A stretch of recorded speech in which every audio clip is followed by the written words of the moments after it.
l'insuffisance professionnelle. Ce n'était pas suffisant. Les ménages chez les personnes âgées pendant les vacances scolaires non payées. Les ménages dans les grandes surfaces au dernier quart de la nuit. Se priver de vacances, se priver de vêtements, se priver, parfois, de repas.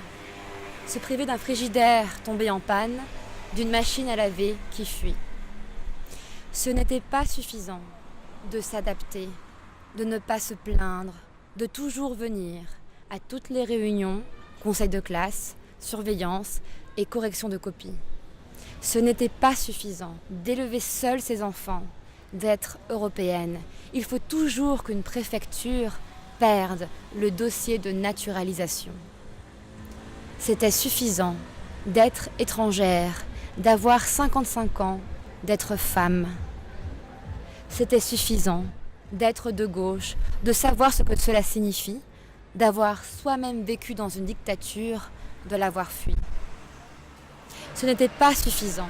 La présence inconditionnelle à son poste, la peur de perdre son emploi, la peur de perdre son logement, la peur de perdre son estime de soi et celle des autres. C'était suffisant, pourtant, pour certains, de jeter un travailleur après 30 ans de carrière, comme on jette à la fourrière une voiture de collection.